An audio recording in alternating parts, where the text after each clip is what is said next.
I was in a class once and they were discussing they were discussing the diversity groups in Canada and minority groups, and they were talking about Aboriginals. And so the professor started out saying that so you had a picture from a newspaper of somebody sleeping on a public. He went on and on about why the person would have been there, maybe sexual abuse at home or alcohol in the home. And he was like, so people then aren't comfortable and forced to sleep outside, or they could just be homeless. So I let him finish and I wrote down all the points and I stood up and I corrected everything. I was like, this is absolutely wrong. I'm from an Aboriginal community. I'm Aboriginal myself, and I really don't appreciate you lecturing 150 people here on what's happening. And he didn't have anything to say. He was just like, well, that's good for you. I just remember this one actually. I was sitting next to somebody from, I don't know where he's from, but he's an international student anyway. And he was asking me where I was from, and I said I'm from an Inuit community in northern Labrador. And he was like, oh, but you don't look Inuit. And I was like, why not? And he said, well, you're white. And I was like, that doesn't make me not Aboriginal. And he wouldn't believe that I wasn't Aboriginal. September, when I was trying to find an apartment, after I talked to the landlord, he asked like some background information, which I told him I'm from Labrador. I'm going to be going to school. I'm like a fourth-year student. And then he's like, and I was like, what? And he's like, I don't rent to people from Labrador. And I was like, what do you mean? And he was like, well, people from Labrador, they party, they're dirty, they don't clean the house. Like, this is a brand new house. He's like, if you want the place, I'll rent it to you. Like, seeing how you're a fourth-year student and stuff. And I was like, okay, like completely shocked. And then he was like, but I'll have to put the rent up to $10.50. And then I said, like, I don't smoke, like I hardly drink, like I don't have no dogs, like I don't have a criminal record. I can get a criminal record check, like, and all this stuff. And he said, I don't know, but I'll have to put the rent to $10.50 now. And after I got off the phone, like, I started crying because I've heard it before, like people saying like, oh, okay, yeah, a lot of towns don't rent to people from Labrador and stuff. And then, but having it actually experienced to me, I was just like, it's 2012, and why can't people understand that Aboriginal people are just the same as everybody else, and we can come from these places and still come to southern parts of the country and go to school, and people assume that we still live like we did, or we all look the same kind of thing. False. I think true. Not for free, but I do know that there are Aboriginal scholarships that you can get. I think true. I'm going to say false in some cases. True. False. That's true. true. I have no idea. True.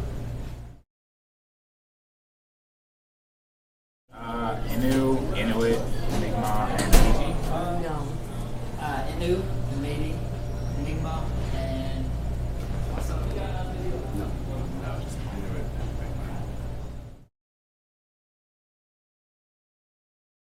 Is it an Aboriginal group? Mi'kmaq? I'm not sure.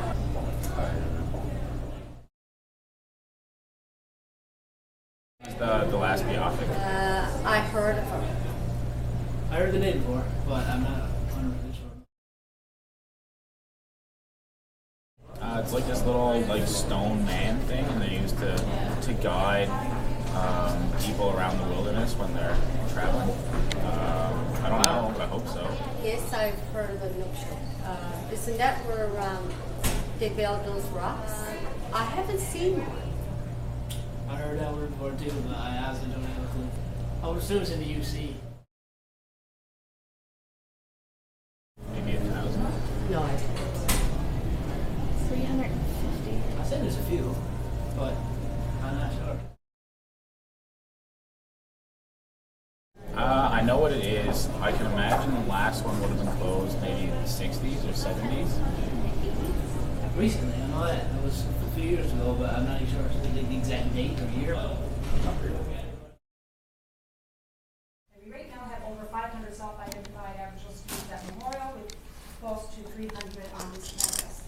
There are a lot of misconceptions, and a lot of people really have a lot of false information about Aboriginal people within our province, and sometimes for them it's huge. They're not just adjusting to city life, but they're dealing with misconceptions and often racist, also loss of family supports. Because once they come here in many Aboriginal communities, they don't just rely on their immediate family, but their extended family as well. You really have to have an understanding about the history, sometimes to understand why things happen sometimes.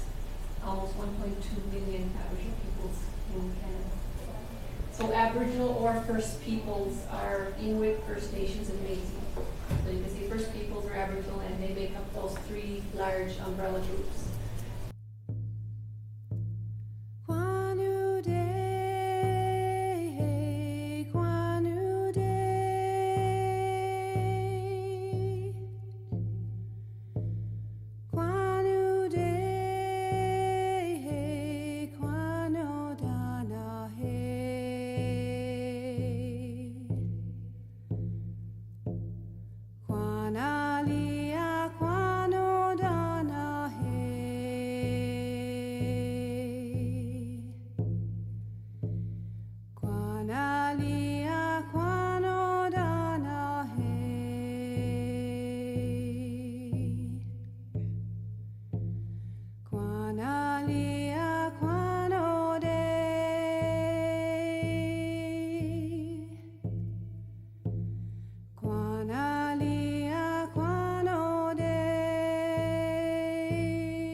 I'm the Special Advisor to the President for Aboriginal Affairs, and I have responsibilities on all our campuses.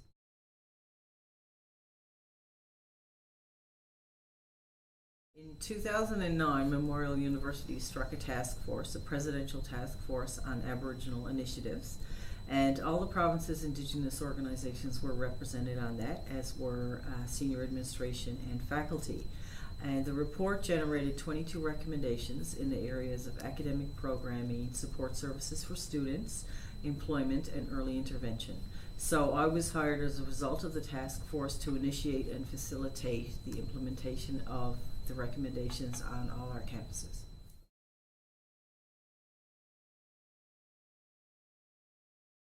We've had a number of highlights already, one of which is we have the most comprehensive designated seats program for Aboriginal students of any Canadian university, to the best of my knowledge, and I'm pretty sure about that. Okay. So we have designated seats in medicine, nursing, business administration, education, human kinetics, visual arts, Masters of Environmental Policy program, and engineering, and I might be leaving out one or two, but you can see that it's pretty comprehensive. Students have to meet the same admission requirements as other students, but we're asking that faculties leave 1, 2, or 3 seats aside in programs. Those seats are protected by the Newfoundland and Labrador Human Rights Commission, and we're getting positive feedback from students. Another highlight is that we're in the early days of establishing a community-based teacher training program in Labrador with the Labrador Institute, and we're hiring a research associate to lay the groundwork for that program. That's in progress now. We have opened an Aboriginal Student Centre on the Grenfell campus for the first time. We're hiring an Aboriginal liaison officer there to do the work that Sheila and Valerie do so well on this campus. We have a number of new Aboriginal scholarships, including the Dr. Evan Simpson Scholarship, which is named for Evan Simpson, who chaired the task force.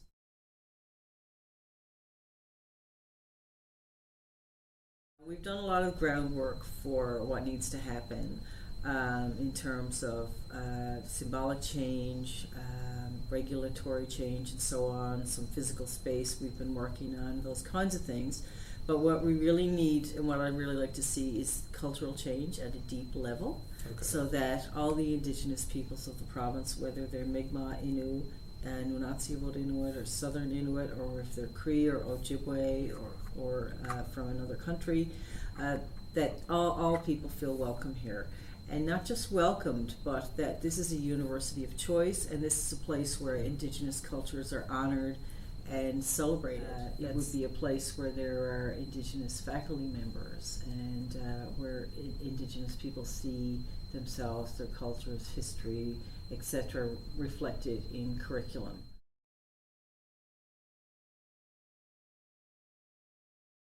This campus and our Grenfell campus are on the traditional land of the Mi'kmaq people. Mi'kmaq means kin friends, and the Mi'kmaq are the people of the dawn, meaning the most easterly people. The Newfoundland Mi'kmaq were known to the Mi'kmaq of the Maritimes as the ancients, in recognition of the fact that they had been here so long. Our Labrador Institute in Goose Bay is on the traditional territory of the Nunatsiavut Inuit, the Southern Inuit, and the Innu of Labrador. So all our campuses are on Indigenous territory. And of course, I'm speaking of the living Aboriginal people, but our St. John's campus and our Grenfell campus and our Marine Institute as well are on the territory of the Beothuk people.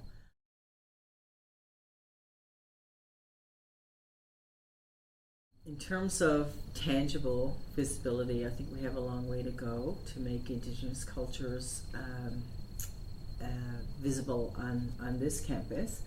The good news is that President Kaczynski has it as one of his priorities, and there are a lot of people working hard on it now, on developing an highly visible, identifiable Aboriginal space. I'd like to see more artwork around. I mean, that would be something that's nice.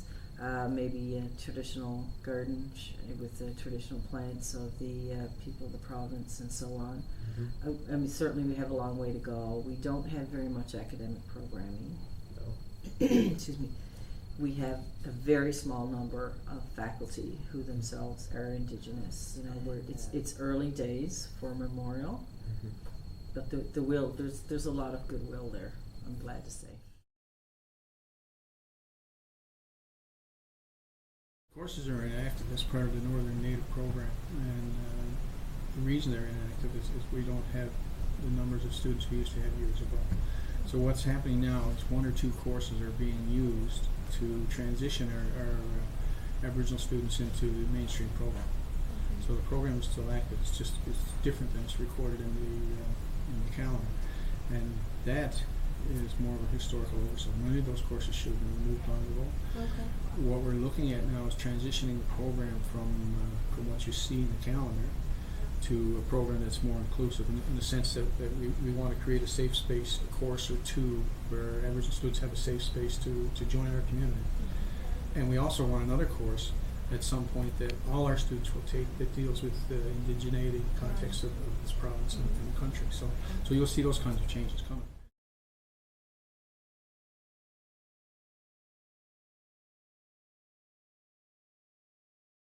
One of the things we're doing is we're trying to get our undergraduate office more sensitized, because traditionally we had one staff person responsible for our Aboriginal programs, and in some ways it was actually the program was parked there, and it was kind of so we didn't take any collective responsibility. One person was responsible.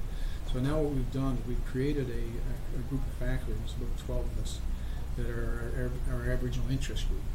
So from more programming issues, sensitizing there's a broader issue, as well as changing, say, a space in our library to make it more reflective of Aboriginal peoples, creating a dialogue where we celebrate Aboriginal peoples, as opposed to problematized. when you say space, if you're thinking of a room, not so much.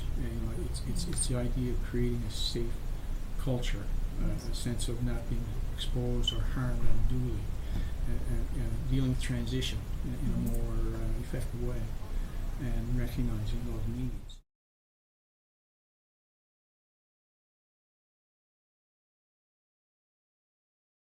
The unfortunate things, it seems to say physically, if people are more visible, then they're also more noticed. Right. Whereas we have a lot of Aboriginal peoples, whether they're from the north or from Western Newfoundland or other parts of the province, that are less visible physically. And so the idea that there's a presence, that Aboriginal peoples are a real fact in this province and in our program, that's visibility. I'm new to MUN. I started from Newfoundland. I worked in Northern Labrador, and over the years I've wound up back here a year and a half ago. And so I come from a research background and a family ancestry that's in part Aboriginal. So, and I've got a bit of Labrador experience going on as well. What we've done since we've come here is make the transition from a staff person responsible for Aboriginal programming to make that a more global faculty issue. We create the Aboriginal Interest Group that makes this now, we actually have an advocacy group that will go into faculty council and speak to Aboriginal issues. So it's not, it has that more collective voice, so they carry weight. The other thing was finding out our faculty members and our staff, but our faculty members who have connections with Aboriginal thinking and research. And before, we had 8 or 10 individuals who had some strong connections. Now we have a group that has a strong connection. We've adopted designated seats for Aboriginal people, subject to qualifying, of course. We're going to move to establish a community-based program in Labrador. We have semi-active discussions with the Halibu Band on the West Coast about the possibility of programs for midnight. I say semi-active because they're in a serious fluctuating phase right now. But at some point we'll have a heart-to-heart conversation with them as well. We just had a really great meeting with Norway and Sami representatives from Scandinavia. And Sami are an indigenous people that have experienced similar kinds of pressures and issues that our own Aboriginal peoples are. So we're looking at how can we create programs of connection with them so that people in the North American context can see that the facts and the experiences of Aboriginal peoples are not simply a North American phenomenon. It's actually quite an international phenomenon.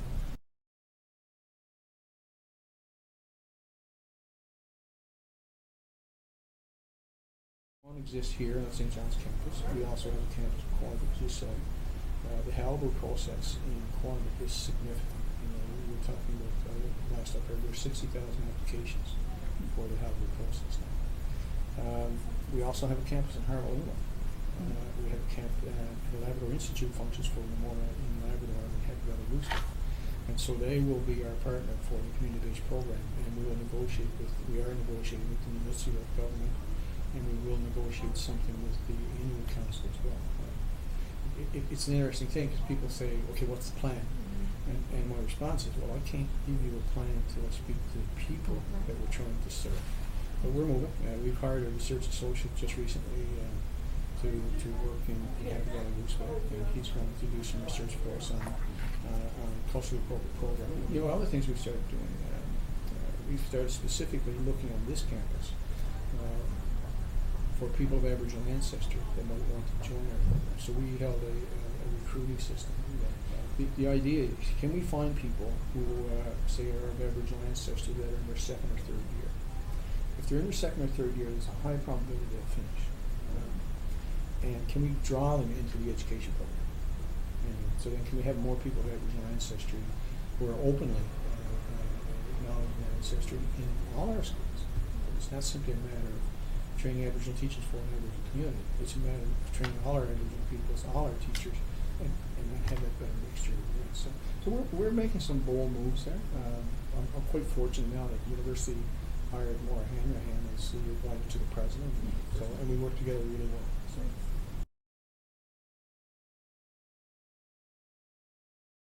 Well, a few years ago, the university actually sent out a group of people to produce an Aboriginal task force report, and what they found is that the university essentially is not very Aboriginally friendly. Like there's not very many programs, there's not enough services to keep Aboriginal students to come here and stay within the university. So part of that was to hire a advisor to the president on Aboriginal Affairs, who has been hired. That's Maura Hanrahan. She's over in the education building. As well as the Aboriginal Resource Office, which is down on the 4th floor of the University Centre. There's actually 2 full-time staff workers there now. That was an improvement. As well as there's Aboriginal scholarships that are now available for students, and there's actually reserved seats in a number of different faculties and schools to try to encourage Aboriginal students to come here and to stay. There's also a formation of an Aboriginal council. Now that's like very in the process, like getting started. It just started this year. It's through the Aboriginal Affairs Office here at the university, which is under Maura Hanrahan. And there's a number of Aboriginal students who sit on that, and essentially it's just supposed to be a voice for a group of Aboriginal students.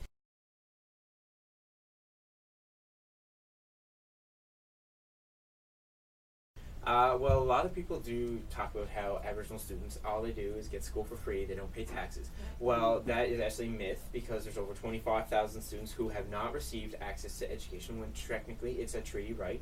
Now myself, I have received funding, one of the lucky few who do, and it all depends because technically Aboriginal people who are, identified by the government as an Indian are supposed to receive funding. A lot of people don't actually. So in order for me to get it, I actually have to maintain obviously certain grade standards. I have to complete my degree in a certain time period. Like they don't just keep paying for you to go to school when you're not getting anything done. You actually have to send them your marks and all that. So there's a lot more to it than people think.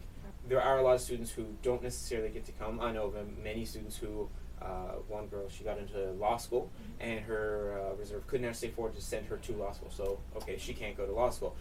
We need more Aboriginal lawyers, doctors, and all that sort of thing. So by having reserved seats, the university is making the right step by having those seats available to students, such as in med school. We obviously don't have a law school here, but all of those things are working towards balancing that inequality that's been there in the past. So.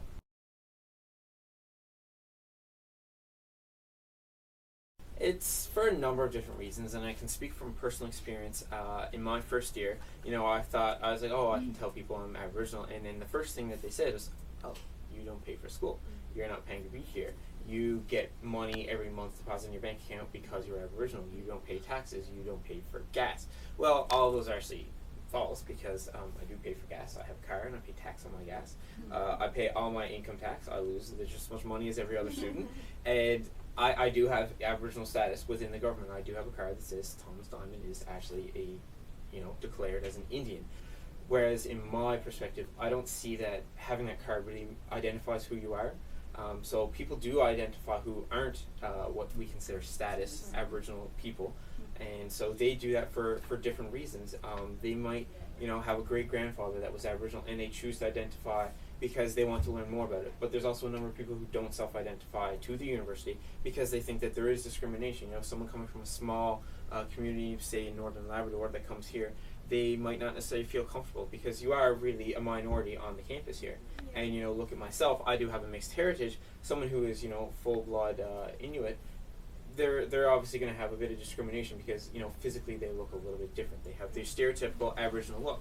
Now myself, I also found, like I said, issues with identifying because people think you have school for free, but then there's also people who look at you and say, well, you don't look like an Indian, you don't have black hair, you don't have brown eyes, you don't have dark skin. And so there's that kind of constant struggle, or someone who doesn't know a whole lot about their heritage and wants to, they might feel intimidated by getting to know people because they feel like they might be a minority within like the Aboriginal group of people, when that's actually not true. So I've heard of students who identify as Aboriginal in one of their classes. What actually ends up happening is professors sometimes look and say, oh, well, if I said I was Mi'kmaq, they might, anytime something comes up about Aboriginal, they look and say, oh, well, little they know that there's 4 different groups within the province alone.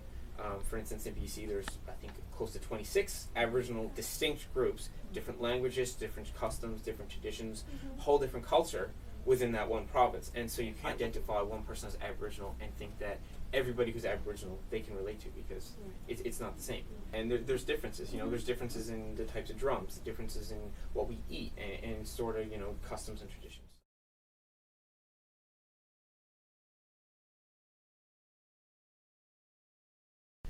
Currently, the university's in its planning process of actually getting an Aboriginal building somewhere on campus dedicated to an Aboriginal space, which will actually include, a study lounge, places for students. It'll incorporate, all offices of like the Aboriginal Resource Office, the advisor to the President on Aboriginal Affairs, and as well as hopefully a classroom. So I think that by having a building, it will increase the visibility that there are Aboriginal people on campus, and by having people coming in and out of that building for classes and such, it will really help. As well as it's supposed to have an open ceremonial room for people to rent out, and I think by having outside vendors and such come into the university and being like welcomed into such a a magnificent building, hopefully it will really help to increase like the Aboriginal presence within the province. There's also the Aboriginal Resource Office, which is downstairs. They host the Aboriginal diversity sharing sessions, and essentially what they do is they're trying to bring in whatever they think people need to learn. So for instance, last year they had Chief Brendan Shepherd of the recently formed Halapu First Nation. He came in and gave a presentation. There was a presentation about the different types of Inukshuks. There has been Inuit drum dancers. There has been First Nations drummers, and so essentially they try to promote it as a diversity. We are a diverse university, and they're trying to promote the differences in Aboriginal as a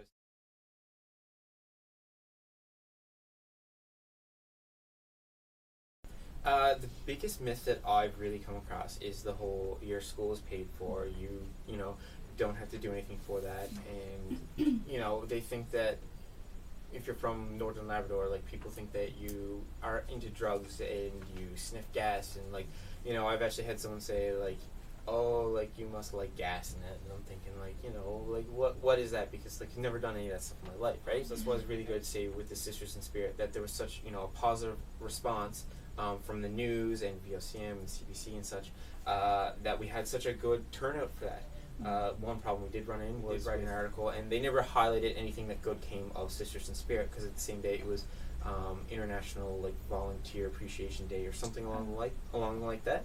And so there's balloons around, and so they're taking pictures of balloons next to pictures of murdered and missing Aboriginal women. They decided to take the more negative stance and say, oh well, there was clearly a scheduling conflict issue. Like they said they were confused as to whether or not we were celebrating murdered and missing Aboriginal women, and it really it kind of hit home, because it doesn't make sense like that they can try to twist that around, like they didn't focus on any of the positive.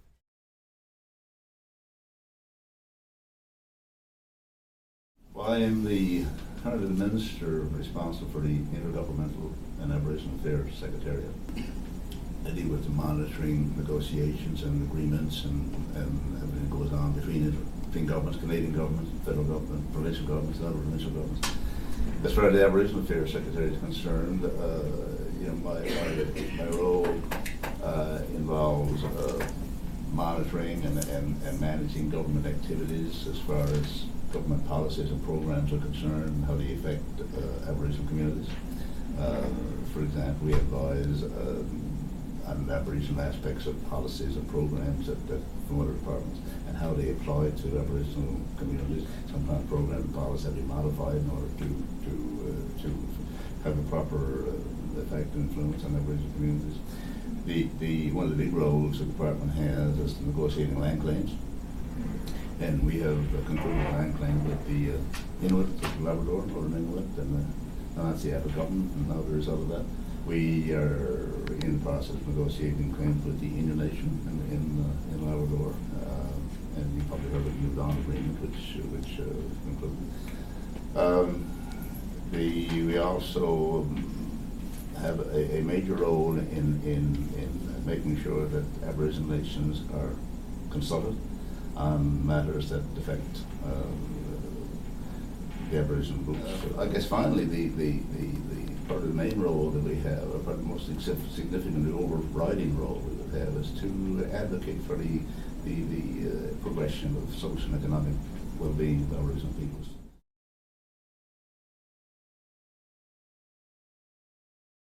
There are a number of ways that we contribute. As I mentioned, Aboriginal groups have unique challenges.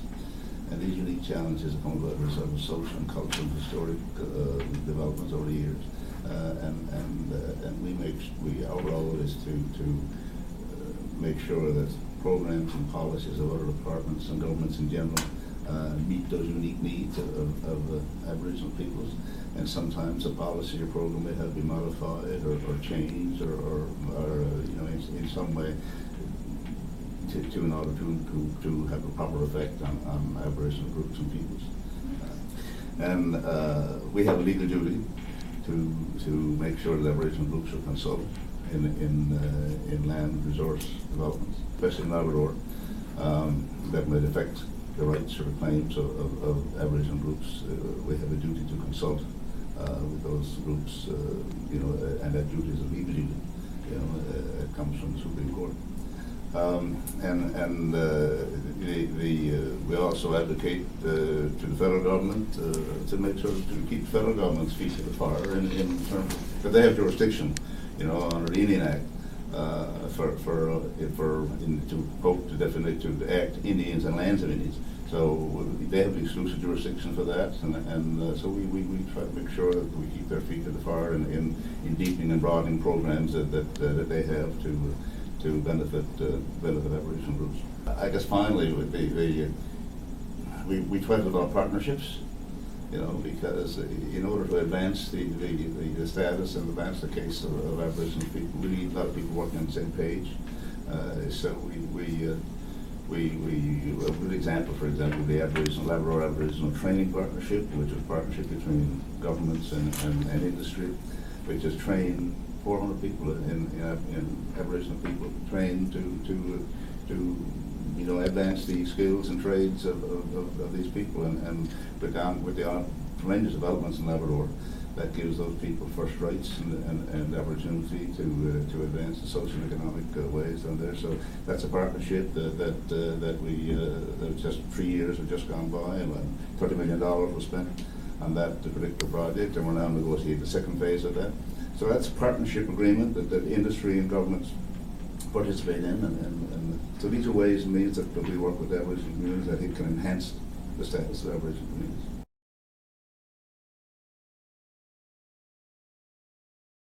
Not only in academia, but outside as well. I think that the climate is very positive, you know, with respect, and I think that there's a general understanding that Aborigines have unique needs and have serious challenges, and you know, again, it's a matter of partnerships. You get academic, not only the academics, but governments and industry and the Aboriginal communities all have to work together to try to meet those challenges.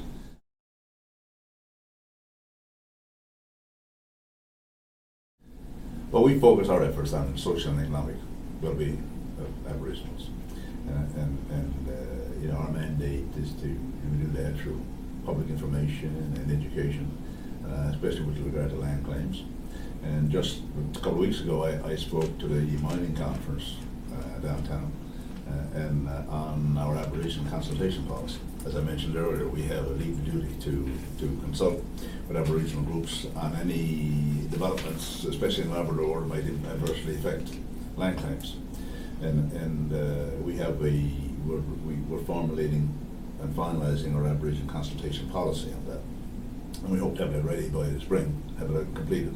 We've gotten feedback from the various groups on that, but in the meantime, while we're waiting to have the final policy approved, we still consult because we have a legal duty to consult to make sure that the proper consultation process is followed.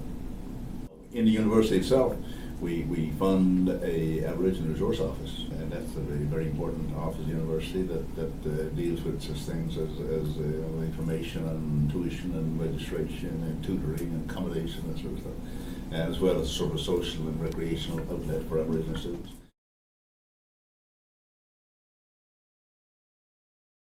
But I think we can do it in a number of ways. I just mentioned the Aboriginal office at the university, and they fund 2 full-time permanent positions. I think it's very successful and very helpful. The Labrador Institute is a sort of works in sort of academic outreach in Labrador. They do a lot of good work in research activities in Labrador. And for example, just recently they traveled to Sheshatshiu and launched a Aboriginal version of the book Polar Bear on the Rock, and there was 80 students attended that. There's also a presidential task force that was set up in 2009 university, and that's headed by Dr. Evan Simpson, and that has a number of Aboriginal representatives on it, and has a number of recommendations to enhance Aboriginal issues at the university. Matter of fact, one of the recommendations made was to appoint a special director. Dr. Mara Hanrahan occupies that position right now. And in fact, I'm meeting with her next week. There's also a chair, a research chair at university, and Dr. Blazer, and that provides a high level of research of Aboriginal issues. So that's very fortunate to have that. In addition to that as well, the individual faculties, have some initiatives to enhance Aboriginal issues in the university. The business faculty, for example, is inaugurated a Aboriginal scholarship and awarded for the first time to a member of the Halpo band, Peter Brennan Wood. So these are all things that are enhancing the visibility of Aboriginals and moving forward the whole Aboriginal status as far as education issues are concerned.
That's one of the things we smudge with. What else do we smudge with? Remember we talked about these are cedar, sage, tobacco, right? That's the 4 sacred medicines. And why? What do we smudge when we're smudging? We smudge the fringe. And what are our senses? Our eyes, our nose, and our mouths. And our hands. And our ears. And our brain. And our brains. Yeah, we do. And why do we smudge though? Like what's another reason that we clear all our senses? Yeah, but what's the other reason? Remember, we bring in all the positive energy. And we drain out all the bad. All the bad, all the negative energy.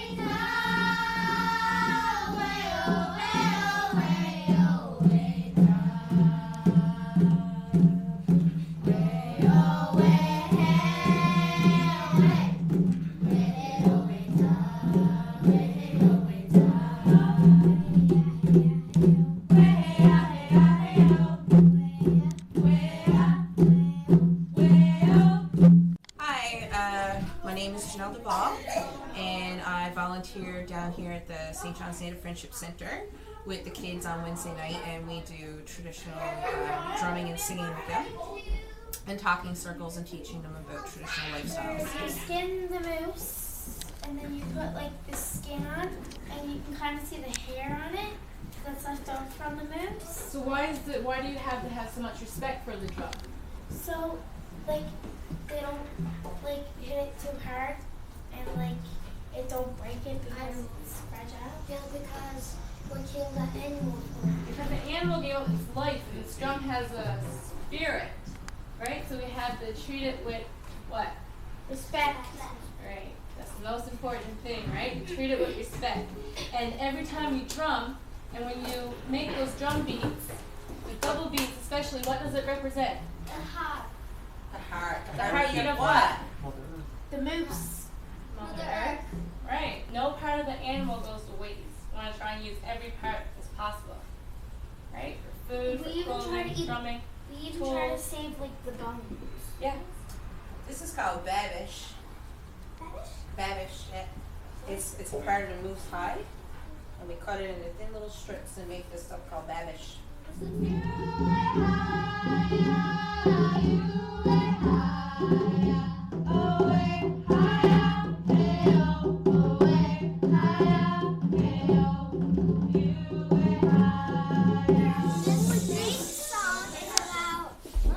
These girls will go down in the boat where the salt water reaches the regular water, fresh water, and the girls will go down and sing that song for the snakes with no harm. And where the salt water meets the fresh water is where they get the sweet grass, which helps us smudge our eyes, our nose. So my name is Stacey House. I'm from Conn River. I run the after-school program here at the St. John's Native Friendship Center. I've been working here for the past 6 years, and recently we've been starting to get the kids drumming on a regular basis. So every Wednesday they come down and they drum and sing and learn new songs and learn about the Aboriginal culture, and I think it's very important to start at a young age because they're more open-minded then, and then they're open to other cultures as well, and they learn at a very young age that everyone's equal, and we give a lot of the medicine wheel teaching. So I think it's really great. And we also provide a lot of other activities like homework, tutoring, healthy snacks, and a lot of recreational activities.